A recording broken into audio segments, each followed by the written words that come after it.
right.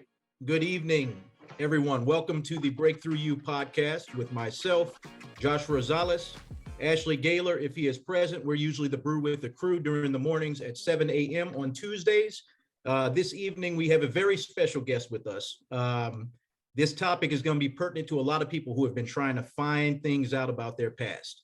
Their ancestry is sometimes so muddled, tapping into the resources sometimes so daunting that people are afraid to even begin to look into it.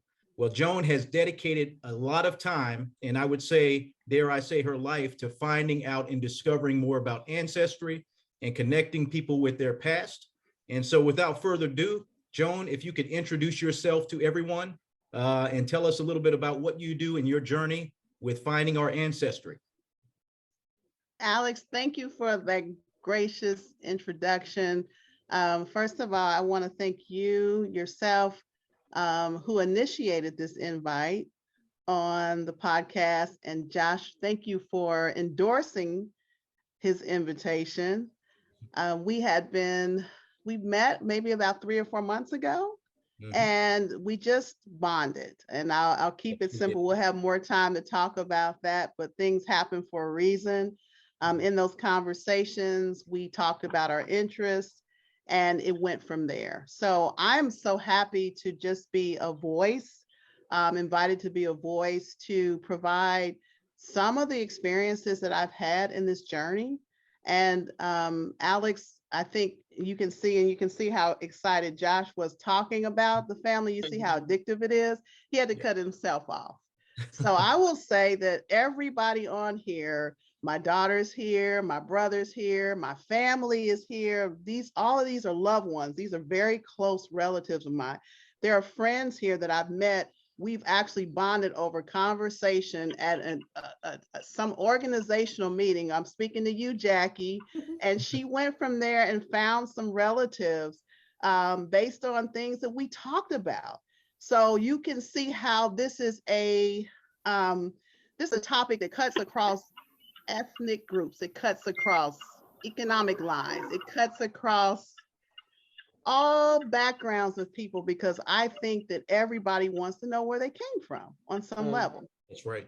So we can all agree on that. I have, and I want to acknowledge, I'm acknowledging my family, my dear family, each and every one of them that joined today. I'm acknowledging one of my mentors who helped me go to another level in this search, which is Arthurine Grimes Hoskins. She's on. Her and her sister have been researching their family for several years, and they jump-started me to another level here in Nashville. When I began I was researching before, but they sat with me and just gave me some tips. So, and it has been explosive. So I want to say that for everyone who's here, thank you for coming on. Thank you for the invite. And I want this to be, as people know me, if you know me, you'll know I'm very interactive. I just love people to feel safe to ask questions and to learn. I'm a teacher at heart. I will say I'm a native Cincinnati, Ohioan. I am a mother of my precious daughter, India. I am a resident of Nashville, Tennessee. It'll be 22 years in August. I moved here to go to my beloved Meharry Medical College, where I gained my master's degree. I was in education before then. I moved here and I got into clinical research, and that's what I currently do. So the research skills were in place. They were sharpened because of my job. But I'll tell you how I knew about this family history thing, this passion for me. I love pictures. And since I was a little girl, my elders and people in my family, they've known that. And I would just stare at pictures of my family to learn about my history. Interesting. And then before they would pass, there's several examples I can use, but let's say my cousin Deb, her mom, she just gave me pictures before she passed. She picked up on it and she just handed me pictures before she passed away. So this passion has been there, and it's because, I will say, because of the elders, because of my family, because of their attentiveness and their dedication to teaching us about our past, present, and future. They maintain pictures, they maintain obituaries, they maintain records that are phenomenal. I have inherited a wealth of information from both sides of my family. So what I'm trying to do in this pursuit is to keep this legacy going and hand off to the next generation. Yes. And not only am I doing that, I want to share with as many people as possible about this journey, because as you both have said, it can be overwhelming and daunting, and people generally don't know where to start. So they don't start. And it's a big loss, because this journey is so life-giving. So that's a little bit about me and how I got there. And as everybody who knows me, don't get me started on this subject, because I will just talk your ear off. They have to cut me off, and I have to cut myself off. There is nothing wrong with that. That's exactly what we want. I mean, there have been so many people out there, and I'm sure many that we've come in contact with over the years, where everybody's always trying to find out. It's interesting you mentioned those pictures. How many of us have looked through photo albums? How many of us have looked through archives? How many times have you seen on TV people reflecting back on pictures from the 1800s of their family members that are way back when, and not even realizing they were connected to someone? Another big thing that you see happening lately is people finding out they're related to some dignitary in the country somewhere way down the line. And it does. It makes you feel like you're more connected, and you actually have a story to tell, and you're part of something greater, I would say. Absolutely. So I guess I'll start off with this question. Since you kind of alluded to looking at the pictures and wanting to kind of have this record of where your family comes from, you got people keeping meticulous records already, which is a huge leg up over most people, where it'd be lucky to find somebody 2 generations back. So what was it that made you decide, okay, as a result of all this information and everything that I've come across, what was it that told you, I'm going to start digging much deeper, and I'm going to start connecting the lines now?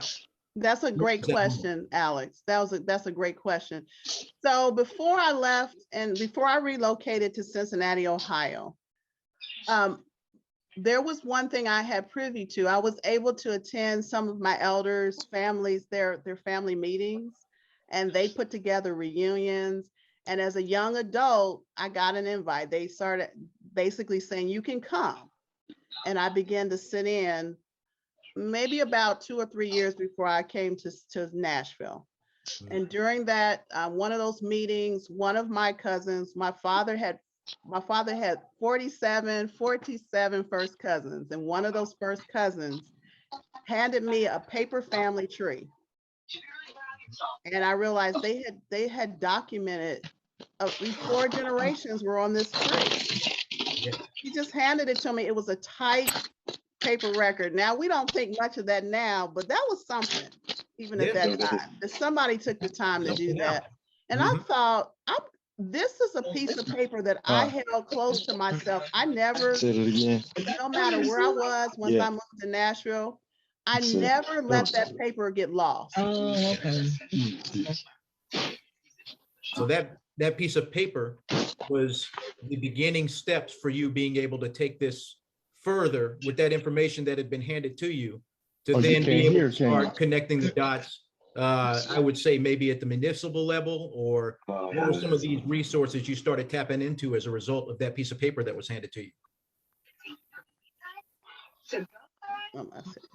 I am at the municipal level. Let me tell you what happened. So I'm here in Nashville, and I'm sort of in and out with the family tree, you know, obviously still involved with family, but it was about around 2015. We had a death in the family, one of our matriarchs, and one of her grandsons did a tribute to her. And during the tribute,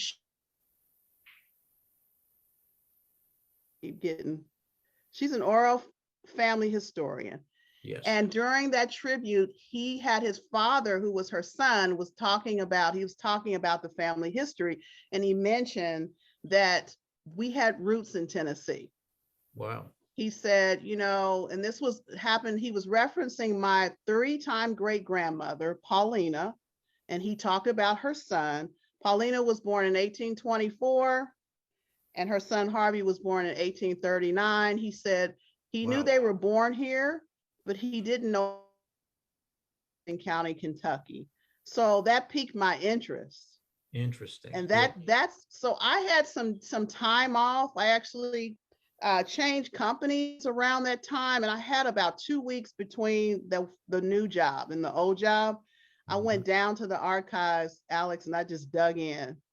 And I noticed that they had the slave owner name was there. I found some census records, and I just decided I'm going to see where this Tennessee connection is.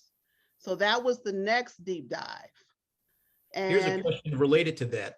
So you do hear a lot about, especially African-American folks. This is something I hear more than not, even on my side of the family, because my family have their roots in Georgia, and then it kind of disappears from there. We get back 3, 4 people, and then suddenly there's slave names, and then it just evaporates. How was it that you found, did it seem like the people that were the slave owners during that time were more intentional to be able to draw those connections? How was that information for you as far as finding that connection with the slave owners? And was there a point where you tried to go back a little further and there wasn't really anything to find? So there's twofold questions. The research that I did here in Tennessee, I had to go through microfiche after microfiche, book after book, to deselect some of some of our white family, I would say, some of our European family. I had to deselect some of those, that same name, because the name was sort of widespread. So I had to, what I was trying to find is more of a direct line. When I say a direct line, I'm looking for a pattern based on where our family is and where they were. Because look, we don't have a Bible. We don't have a Bible. We don't have birth records. We just have slaves. We have slave census records.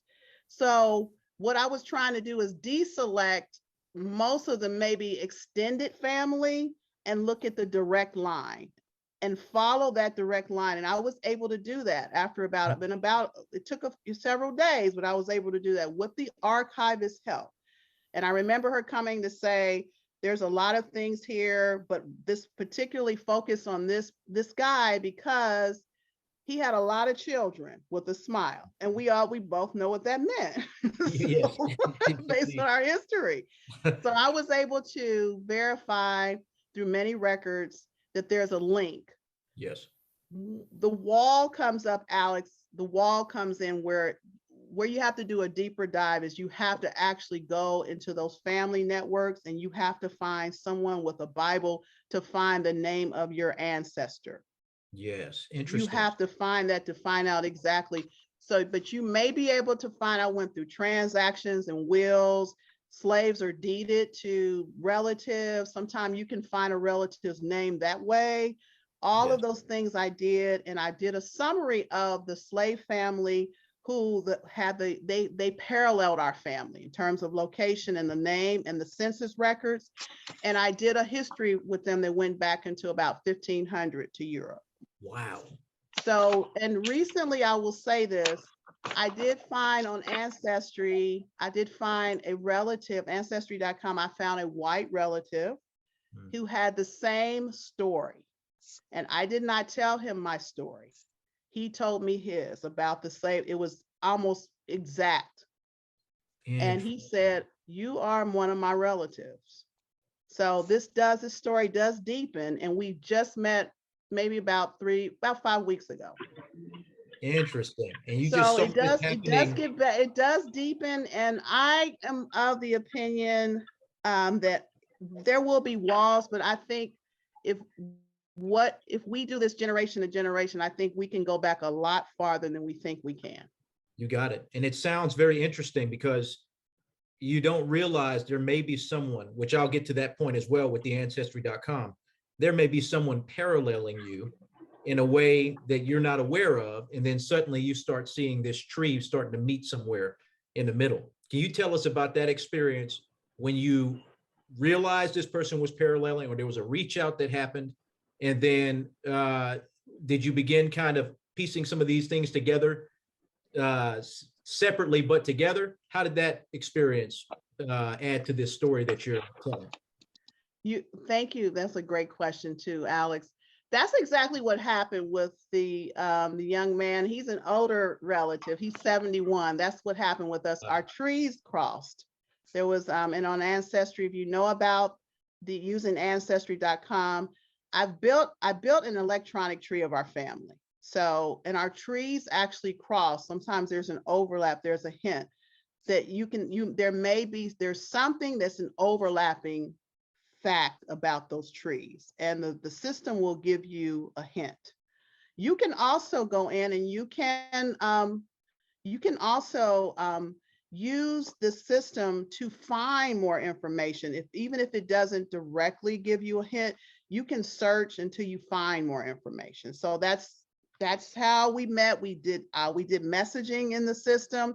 He was very open to talking and had actually built 3 trees that were descendants of the slave owners. They were there were 3 different trees that he built where there were slaves, and he just called them slave descendants. He said, I'm just as interested in my white side of the family as I am in the descendants of the slave owners. Very interesting. So that was very interesting. Thank you for pulling that up and sharing the screen. This is a powerful tool that we're looking at right now. Now, would you say, since we are looking at this tool, and you kind of begin your journey with a piece of paper that took you kind of into the municipal archives and the libraries, what would you say this tool has done to accentuate that work? And where would you tell someone who is saying, okay, Joan, your journey sounds amazing. You've tapped into a lot of resources.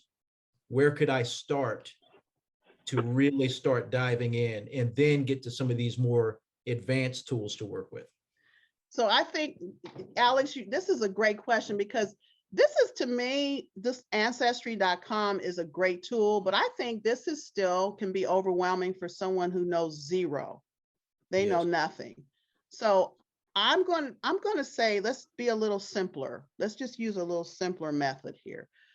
What do you know about your family, and what can you just put on a piece of paper? I would say sit down and write about your parents, what you know of your parents and who their parents are, and who your cousin is, and who your brother is, who your sister is. Do a paper tree. Actually construct a paper tree. Every time, before I ever went into this system and built a tree for my family, I wrote it down on paper first. Interesting. Yes. And one of my cousins, Jordan, I'm going to call him out because he's a junior researcher. He's really passionate and he's challenged me. He's one of our next gen that's very interested. Yes. And he and I have had questions. We would share questions, and I would write the question, and then I would go in, and even if I had an electronic tree built, I would pull information from that tree and just on paper scratch through, just continue to write notes until it made more sense. Yes. Paper works best first. That's my opinion. And then you begin to build, you can build a tree in Ancestry. This is where this tool comes in. What I hear from people, they'll say, well, I only know about my parents, or I don't even know who, let's say someone died early, a parent died early. I don't even know one of my parents. Yes. Whatever you know, you place in this system.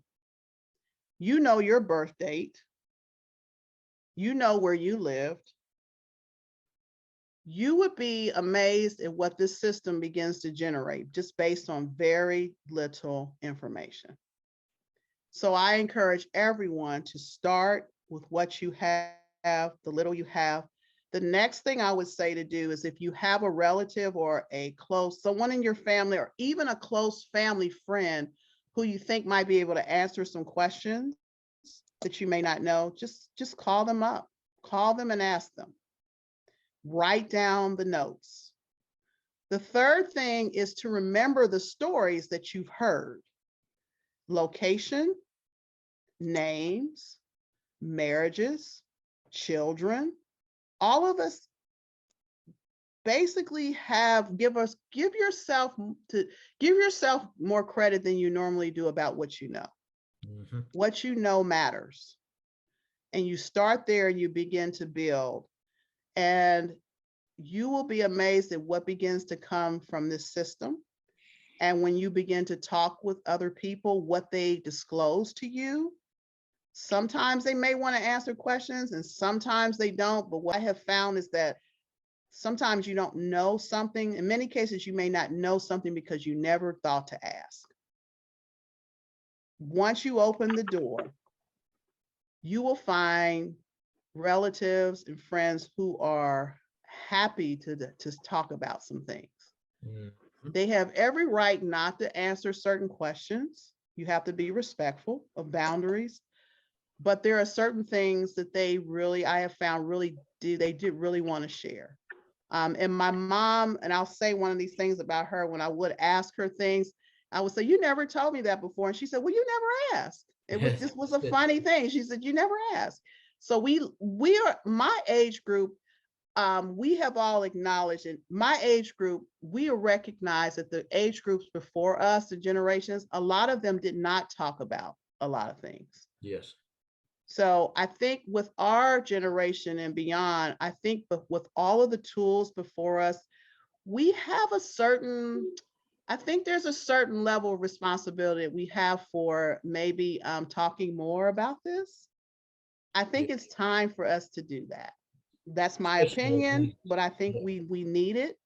And I think it's the previous generations, the reasons why they didn't talk, they could have been very valid. I'm not in any way am I being judgmental, but we're in a new generation now, and we have a abundance of tools to explore and to record and to honor the memories of our ancestors. that I And can definitely agree with. Yeah. And I and was going keep to the say, present going. Keep the present going. These babies that are coming, these grandbabies, yep, give them more of whomever. a tie to that Yes, time frame for them. And that's the thing is with all this unbelievable amount of tools and advancement that we have during this time and our curiosity in this age of knowledge, I would say, is a differentiator from us from generations of the past who oftentimes, which you did nail on something very interesting, it's hard to pull information from them, especially if there are pain points attached to that past. A lot of times, unfortunately, that information and that genealogical evidence dies with people is because they don't want to talk about it. Um, absolutely. the closer you get to some of these pain points of generational pain that have happened, you'd probably find even more of that. And a generation before the one previous to us, you might have had more deathbed confessions about family tree things that are happening than being able to talk to someone at the table like you would, or reach out across geography like you did and meet up with someone you find out is a relative from very different circumstances, I imagine, even of your own. So I would like to revisit that portion of this. When you Yes. did meet up with this relative, what are the correlations you found between both of your stories, and what are some of the differences? The correlations were amazing because it was a direct journey from the start of the family from Europe coming to the Americas and the states in the Americas that they went to. Mhm. The stories were just spot on. That was amazing. My story went back about 100 years earlier than his, and he didn't know about the family. There's a family arms that Oh, he didn't know about, and interesting. he was Yeah. quite interested in that. He wasn't aware of that. The differences right now, I think we're going to find more because we've just started this this walk together. But he mentioned two states that I had not focused on. And remember, I told you I went through that deselection process so that I could stay on target. I wanted to stay focused. He mentioned two other states that I wasn't aware of that the family had actually migrated to. So that Which he as a knew about. result opens up new opportunities, Absolutely. a whole nother, I guess, quadrant of people that you're going to end up discovering as a result of that. Yes. Now, you did mention something about the different families. Of course, this is something that, um, from a topical standpoint, could be a pain point for some, but there are these crossovers between Eurocentric families and African-based families that end up naturally happening because of this coexistence. Some of the things that happened during that time of slavery, where you had all kinds of family trees being created under not necessarily the best circumstances, if you know what I mean. Correct. So as a result of that, what have you found as far as people's reception to such a realization that my family tree doesn't go fully directly back to some ship to the shores of Africa? It's got a lot of things in between that happen to where I'm now here. And a lot of those things may have involved people that I looked at as from an oppression standpoint, if that makes sense. Yes. Well, one of the things I was told by my mentors is that you have to just stay open to the story, stay open to what you learn, because your family stories, while they are very valuable, sometimes they're just not correct, or they're very limited, or they're told for maybe reasons. The changes may have happened for some. It could have the changes in the story could have happened just to protect someone. Yes. It could have been made because it's just been for survival. So while we don't always know why the stories change, and we don't always know why they're different, we don't know, but when you do the research, you will have an opportunity to learn about the things that you think you know, and you will have an opportunity to learn about things that you absolutely didn't know. And you will deal with a lot of range of emotions because of that. So you are doing a healing journey as well. And let's take this back in that vein to even the civil rights era. Yes.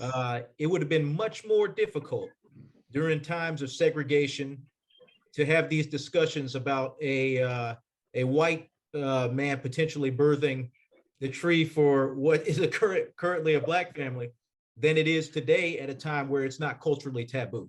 That's now true. Everyone and their brother's trying to figure these things out together. But I do think that, touching on what you spoke about, kind of the reluctance by people from our previous generations to have these discussions is because it was not only frowned upon, it was greatly discouraged. Don't you dare open your mouth. And it could have been what this could be, and it could have been dangerous. I'm sorry, I just wanted to jump in and say it could have been a life-threatening conversation as well. Yes. So some of these things, people were quiet for survival reasons. Yes. And so we are, because of that sacrifice, because of those steps that were made, we're here today. That's and right. So now it's much safer for us to tell the story, know the story and tell the story. And I think that we've gained a certain freedom from those sacrifices. Yes, we do. I think everybody on here can understand that. And so I'm encouraging, we're here to encourage everybody to take those steps. Mm-hmm. And it could be baby steps, but just take them. And what I'll say too, to this end, before we open the floor up for people to ask questions, since this component can obviously be overwhelming, the simplicity of it is start with your piece of paper, start going with the people you know, make some phone calls, make some visits, and then use that piece of paper to motivate you to start then venturing into new places, kind of as your roadmap to start adding to as you need to.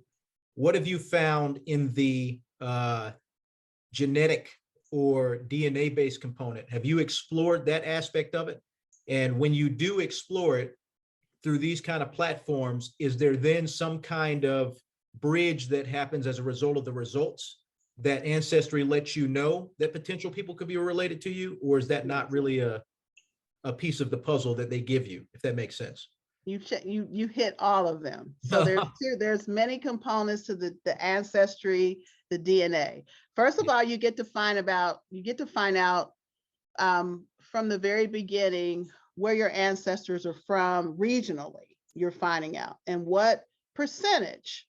So if you're interested in your African ancestry, you'll see your European ancestry in different areas and countries that you'll be able to identify with, different cultures. And that's what Joshua was talking about earlier with his wife. So that's one aspect of it. And I would encourage anybody to do it, just to do the DNA, to go ahead and it's a kit that you buy. You're able to, you send it in, it's a barcode. You're able to set privacy settings with your account, and then you have your information. So that absolutely start there. From that account, and ancestry.com does it, 23andMe, MyHeritage, there's different companies that you can use. You're in a database and you're able to see DNA matches with yourself based on your DNA. From there, you can explore based on how comfortable you are at any time those DNA matches. The closer relatives will come up on the list first. So let's say, for instance, I did my ancestry DNA, my daughter did her ancestry DNA at the same time. So she's at the top of the list with me because she's my daughter, and it goes from there. Now, let me say this, and I preface it with this. Even 5th to 8th cousins are close to you. Yes. Contrary to a popular belief. Don't ignore those relationships as if they're so far away. They're not. So you'll see many, many people in that category, and you may recognize the name and you may not, but you are at liberty to explore those relationships. Very good. Which is a wonderful thing. And I actually have, I have 2 relatives on there's very beautiful stories that I actually met on Ancestry. Is that amazing? Wow. Yeah, they're on now, and there's a 3rd that was on. And it's amazing. And one of them, we didn't even know, we have a whole story. We didn't even know, and I don't want to disclose, I don't want to say too much because I'm not sure about the sensitivity level sometimes, but I just want to make sure my cousins are okay with it. Understood. But we didn't know that we were relatives, and our families grew up in the same area, same church and everything. And we just found out maybe about 2 months ago that we were related. So was there familiarity beforehand? Yes, with absolutely. Wow. Unbelievable. Absolutely. Community, church, and everything. Yes. Is that amazing? That's amazing. That's incredible. So you get that opportunity. The other opportunity you get, Alex, is that you get to see the trees that are associated with the people that if you suspect that somebody may be related but don't recognize their name, you can go in and look at their tree. And you can see if somebody's on there that you know, a name that you recognize, a region. You can reach out to them. To your question, don't take it personally. I'm going to encourage everybody, Josh, everybody on here, don't take it personally if people don't reach back to you. Yeah. They just may not be ready. They may not even be interested in knowing. They may have come on there with just 1 thing or 2 things in mind, and that's all they want to know. And they're one and done. That doesn't, please don't stop your journey, your research because of that. There are many, many, many other opportunities to find out about your family. And like you said, there are a host of circumstances that may lead up to that person not reaching out. It could be they don't want to, it could be they can't. Who knows? Absolutely. Keep trudging forward. I have a cousin who, and I'll use an example. I have a cousin who's a first cousin that's on my ancestry DNA, and we cannot get her to engage. She keeps saying, I don't know those names. And it's really funny because there are other first cousins on there that she's matching with, but she's in denial. Yes. She just, we're not, I've learned not to take it personally. Gail's laughing because I've told her about these stories. I see her grinning over there, but this happens. So please, and two, the other thing is that I'll tell you what, the way I felt, I did not know how people of different ethnicities would receive me being African-American. It was kind of scary for me. Like, will I be rejected? Yeah. Will they be, and I talked to another cousin of mine who's been doing this a long time. And he just really encouraged me to just not worry about it. He said, they'll either be receptive or they won't. You just don't stop. So, and I think one of the things you're hearing me is I have a network. I have some mentors. I have people who I link up with who've been doing this longer than me. Yes. You need to be you be open to those things because they will help you work through whatever maybe fears or doubts or just not to shut you down. So you won't shut down. That's So, right. And I guess out of curiosity, and then I'll open up the floor to questions.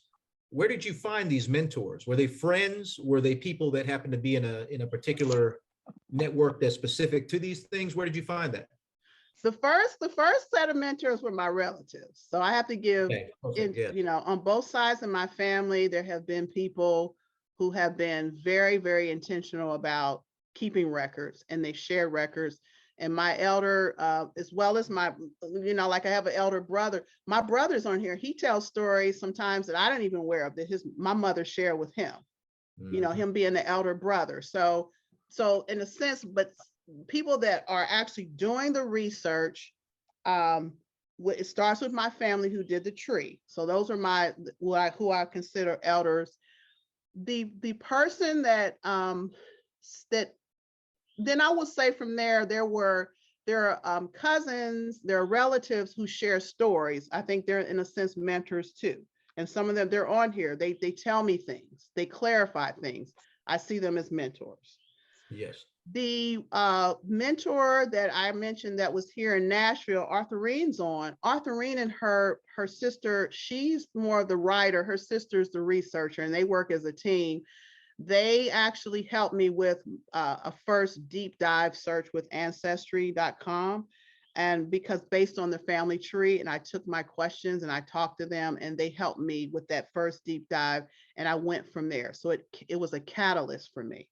Yes. I have another friend who is Caucasian, and she actually she encouraged me to do the DNA.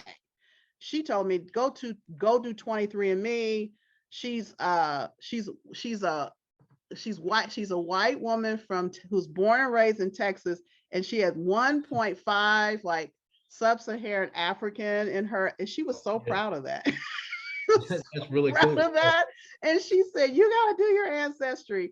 But those are some of my mentors. And then it just keeps growing. Like if there is a younger, and I'm preferencing because I always like to give credit where credit's due. When I talk to people that I link up with and they share their stories with me and how they did it, I consider them mentors too on some level. Yes.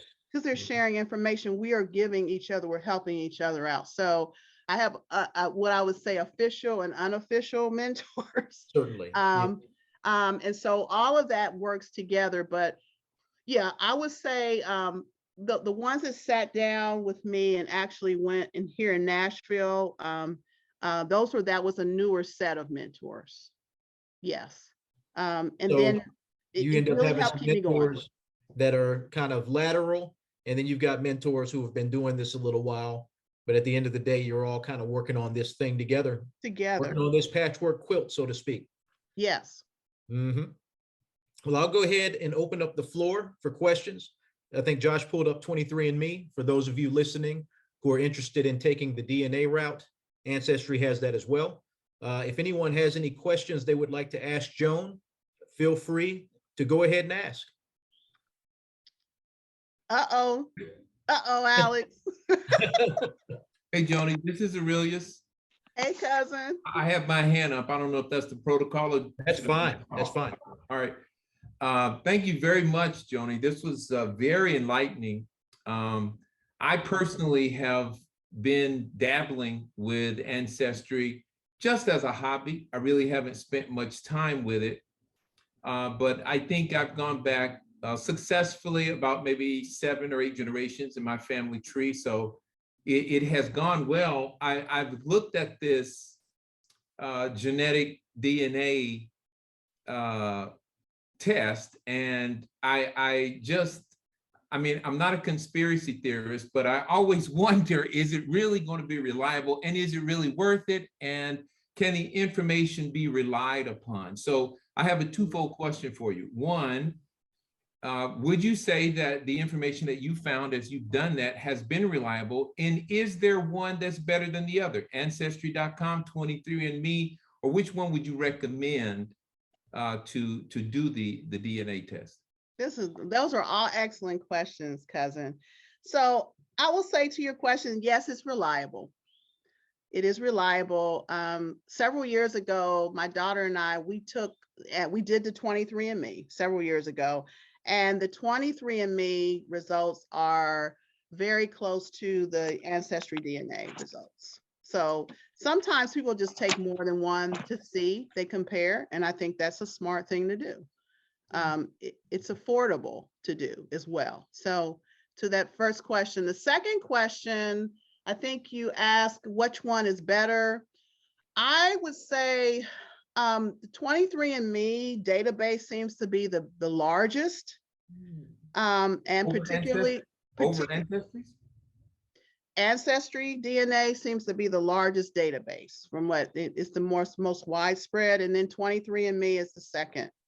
Oh, Okay, so Ancestry. So you'll get more matches.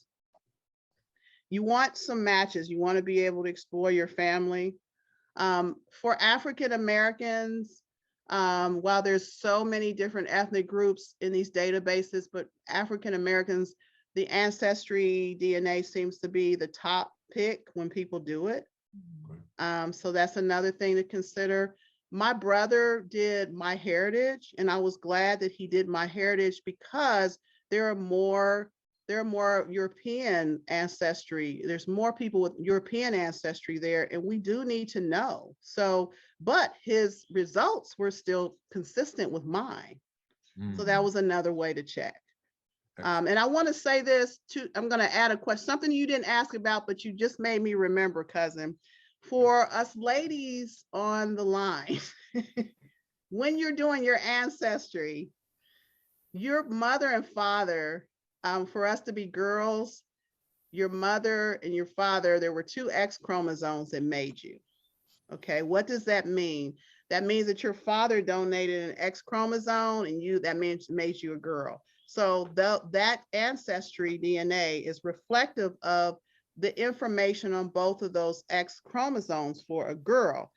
For a man, however, he has an X and a Y. He inherited a Y chromosome to make him a male. So for a woman, you are missing some of that Y information.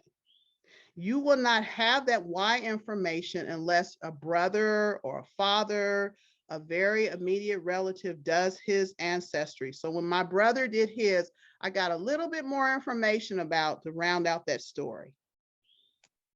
Does that make sense? Excellent. So you want to encourage the men and you're close to you while they're here to do this ancestry so that you can get, you'll get some more. It's not that you won't have a lot of information as females, but you'll get some more. You get a little bit more tidbits. excellent.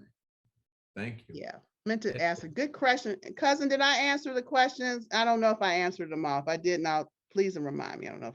Did I? Excellent. Thank you very much. Thank you for entertaining my question, Alex. You got it. Excellent. Is there anyone else that has an additional question for Joan related to this?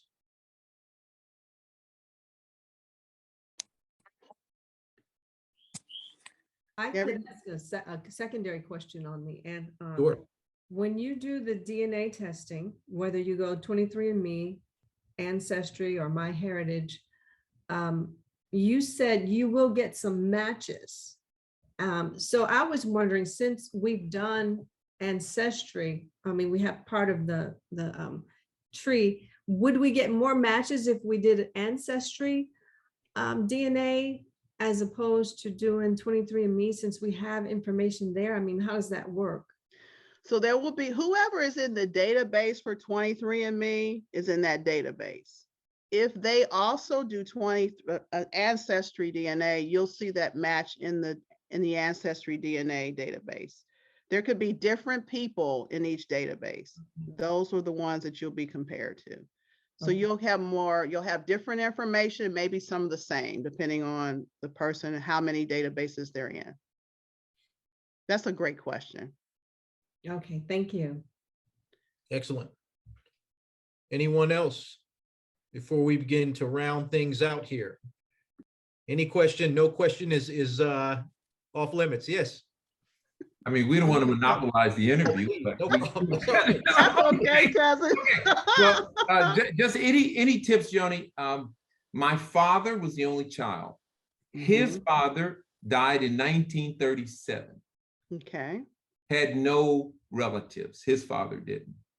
So the question is, everything that I've been able to find has come from my father, but fortunately I've been able to dig and discover more information through Ancestry. So that's really been great. And the tips. Any more suggestions or tips or ideas on uncovering information with his family? So, of course, we talked about the stories. We've talked about writing the stories down. It sounds like you've been in and you've gone through some census records because there's marriage records, there are death records, there are military records, there are location records. That means like phone books they have in there where they lived, and you get to find out where the addresses. The 1950 census is now available as of April the 1st. So there'll be some more information closer to the time that some of you, may have lived or were born, or some more information based on those census records. The other thing is to go to the towns that they lived in, possibly, and go into those county and those that we were speaking of, the municipal records. They may have been involved. Like I said, I mentioned military. It may have been a certain type of work they did.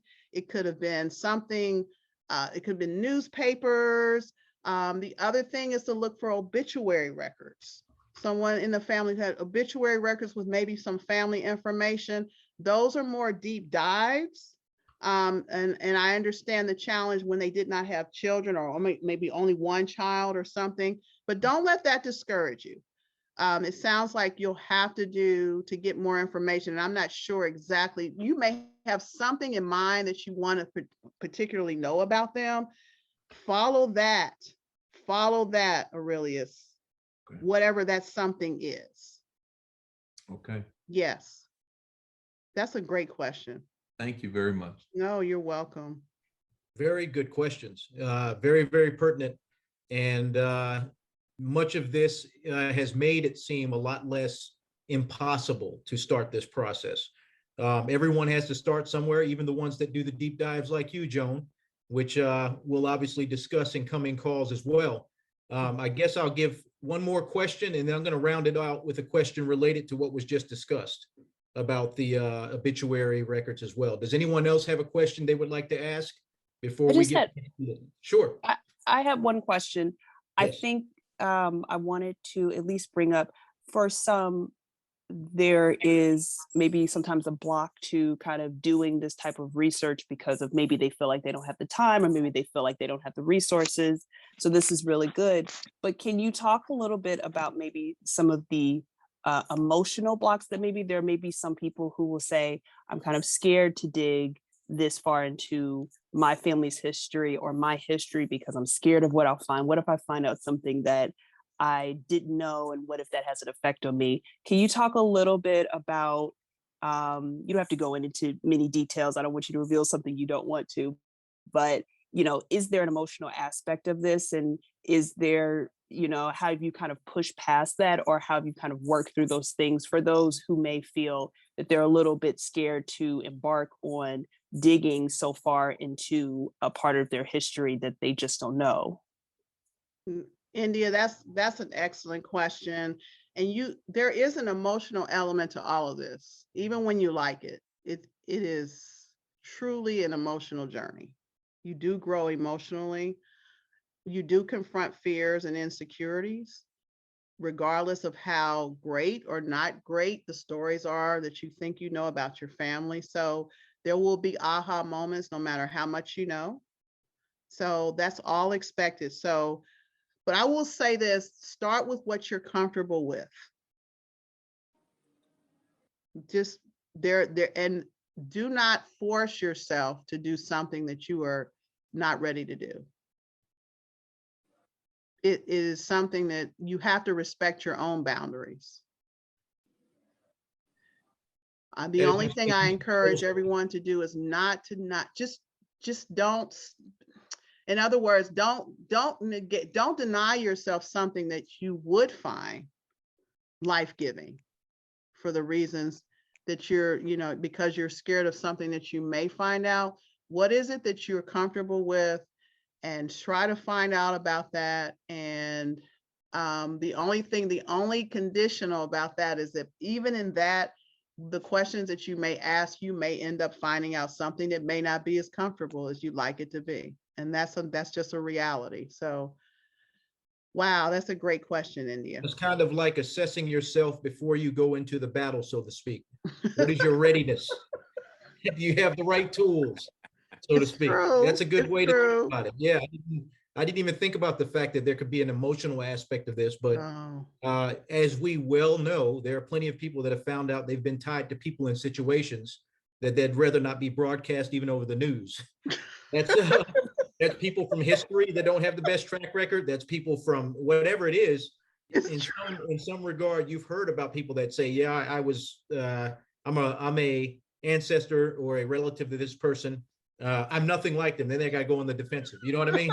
So obviously, we don't want people getting to that point as they go on this journey, but we do want people to be able to feel like they have more of a tie to these people in these situations and circumstances, and the greater story. I mean, finding out where you come from in this world and tie that to all kinds of historical events, which that'll seg me into my final question for you, Joan, related to this, obviously with much more to come in future sessions. When they were talking about the possibility of looking through birth records and obituary and all that kind of thing, have you found anything related to any of these wars from obituary, from the way Veterans Affairs may handle some of these things in archives for you to find data or information there? Where has the military played? What role has the military played in your journey so far?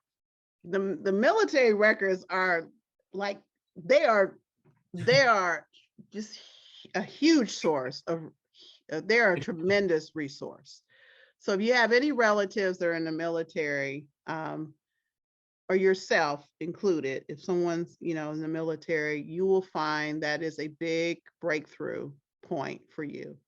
And because, those are government records basically. And even in, let's say like the Civil War times, of course, we didn't have things digitized the way we have them now, but you can see where there was a concerted effort to keep records around soldiers and events and wars at another level than it would be just people who were civilians. So that is another area that I have I'm somewhat surfacey on that, because when I talk about draft cards and things that men had to fill out, those are great sources of information. Because men just they had to do it periodically, and they would put their wife's name on it, where they were living, their mother's name, you'd see their signature. Military records have descriptions of them. If they fought, they told where their regiment were. So those are great sources. But getting into much a deep dive, my relative Dave Esther was on here, and he has done a deep dive. He's done a deep dive. Dave, I told them about us meeting several weeks ago and how our trees are on ancestry.com. And he's a military guy, and he's actually done a little bit more deep dive with this than I have as far as military. So I want to kind of I'm going to ask him to just share that quickly about what you share with me. While you're at it, Dave, a question was asked from the chat by Josh. While you're elaborating on this, can you tell us where we would find some of these records, or a good place to start? Oh, well, first of all, sorry I'm late getting on. I had something come up, but just briefly, we were fortunate enough to find my father's old World War II footlocker, his personnel record it started with his draft notice and ended when he returned from Europe and was in the Army Reserve. But if you can find the basics online, and the draft cards are an excellent source, as Joan said, of info. But the National Archives in Washington, and they have a website, excuse me, they keep all the important papers of the government, including old military records. And because I have a daughter near DC, I went to did quite a bit of research. The main building downtown people know about. Office building behind a fence. where the military records are. You go in there. There's about a 45-minute class you have to take with all the rules, regulations, and laws before you can get in. And they give you an ID card with your picture on it. And basically, they have some delightful people there, librarians, who will help you research the indexes, which is where you start, and you find whatever military records you can. You fill out a slip, and it's like every hour on the hour, I think, they bring all those out on a cart, and there's the actual paper, and it's got old rusty paper clips on it, and it really does take you back in time. So a lot of great info. And of course, the VA records of the death records, people that are buried in national cemeteries and stuff are also a great source of information. Thank you, Dave. Very good. Thank you for that. Great. And as you can see, Josh has pulled up the website. For those of you listening in who would like to begin that journey, there are several sections you can click on, and then I imagine go through whatever regular sign-up process. Obviously, many of us can't necessarily get out there and get boots on the ground, but this is definitely a great starting point. I guess to round this out, Joan, it's been fantastic, very informational. Thank you. Yep, we cannot wait to do more of this with you in the future. We've decided, of course, to make this a regular thing with you. Are there any parting thoughts you would like to give our listening audience before we close out for this evening? Well, I thank you, Alex, and thank you, Josh, for inviting me. I'm looking forward to doing this journey with you in podcast style every other month. And I think in addition to what we've talked about, I would just encourage everyone, we're at different places, anyone who hears this afterwards, to start to write down your story. That would be your homework. Start to write your story. And for me, I have some key questions for both sides of my family that I'm trying to, I have some discovery questions. It keeps me from going down rabbit holes, from being all over the place and just discouraging myself and stopping. So that's what's kept me focused. So what are your key questions? I think India sort of touched on that when she said, some emotional question, maybe something emotional for you that you may not want to necessarily delve in first, but think about a question that you really want to know about. And let me use an example. My great-great-great-grandmother, I'd like to know who her parents were. She's born in slavery. That's a question. That's something that motivates me in my research. It keeps me focused. And the other thing I would ask when you're writing, decide which, from your father's side or your mother's side, which line are you going to focus on first? So when I began my research, I focused on my mother's side only. I can't go from side to side, from one line to maternal to paternal. It's just too much information. I focused on that very closely until about 2020. And then I started to move to my father's side, which I'm more focused on now. So give yourself segments. Put this in project form, and don't overwhelm yourself. And so I would say for those that are starting, that would be an assignment to make those decisions on paper, and get a free ancestry.com account. You can sign up. You won't be able to see many of the records that we're discussing because you have a free account. You can make a decision about whether you want to get a paid account. It is affordable, but you don't have to be limited. You can begin to build a tree there with a free account and go from there. And also check out wikitree.com and put some names in there and see what you come up with. That's homework for me. So those are my parting words. It's just take small steps, but keep walking. Excellent. And with that first step, folks, we are rounding out this meeting. It's been an absolute pleasure, Joan, on the Break Thru podcast. This is something that is near and dear to us all. It's important to everyone on this call. And I think you've done a phenomenal job explaining the beginnings of this process.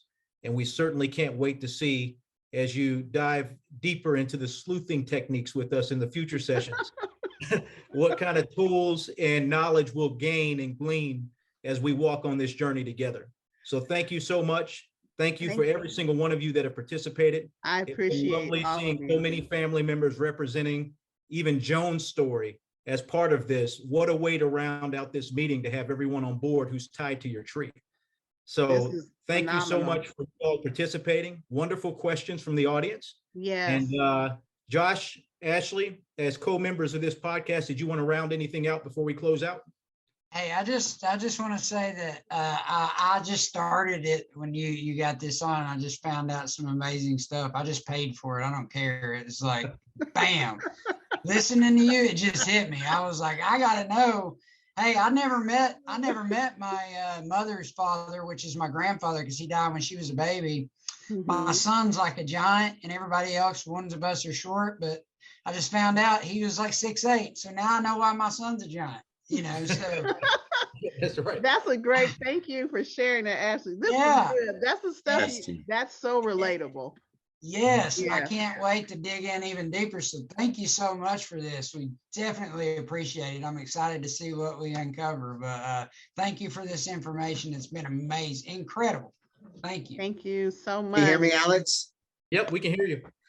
So the call, I always like to say this, the call to action is, so we do another one of these in June. So from this time until June, I would challenge myself and those that are going to hop back on in June to really take that piece of paper out, write down how your family tree as many as you can. And then I'd really love to see when we come back in June, what we've uncovered. I would love that. That's great. Excellent. That's great field work right there. That's field work. Yep. Yeah. Because like for me, my wife has done extensive research on her side, but for myself, I know my father was in the military, retired. Both my parents are from El Paso. That were 100%. Well, we're from Mexico. My aunt and I think my grandparents came over, or second or third generation. They came over from Mexico to the U.S. And I think I have family in Chihuahua, Mexico, but I've never. My grandfather was married twice, and I think I have family over there. But that's like, for me, that's all I know. And so my wife is, she's starting to help me with that. But it would be cool to, have a reason to go to Mexico. Absolutely. To visit and reconnect with people. So I just want to say thank you, Joan. I love this. Some people don't, it's not as important to them. They're just like, you know what, I just got me and my family, and that's all I need. But I was just recently telling my wife when we were in Disney in California, because we went to go visit my family. I haven't seen them in over 10 years. Talk to them on the phone, but time is so short. The time that we have, like, we're not guaranteed tomorrow. We're only guaranteed what we have right now. And I was telling my wife that, like, I really want to make it a point to, based on our budget and what we do every year, but plan our year to where we take a trip to reconnect or utilize Zoom to reconnect with family members that we have in other states.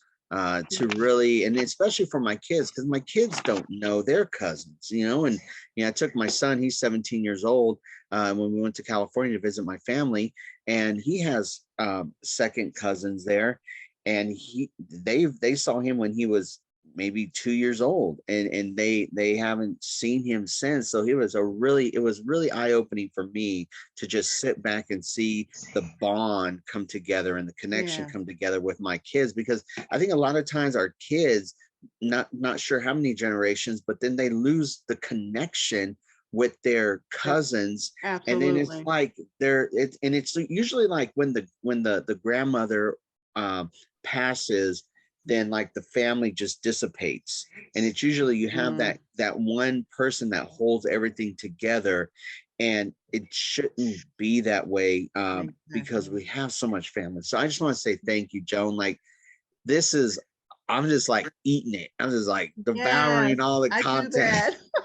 I am Me full. too. I am Me full. too, Josh. I- Me too. And I will say this. Let me say this. It was something that I wanted to say this before I got off, and I promise you I didn't forget, but you just opened it up.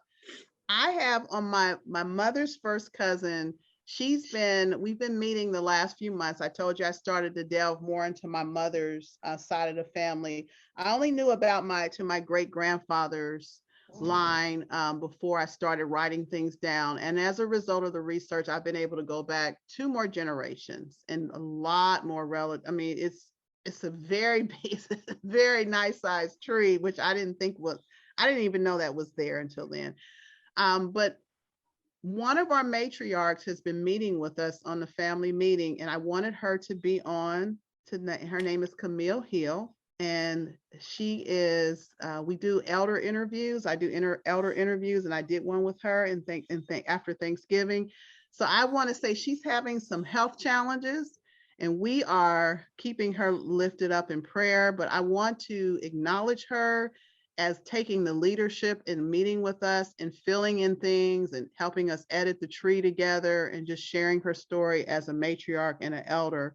So I'm going to add another piece to the homework. Again, if you're meeting, try to include an elder. If it's Zoom or something, if they agree to come on, even if they come on audio, try to keep them on your meetings, keep them in the loop. I'm just going to say that. And I wanted to acknowledge and tell you how much I appreciate.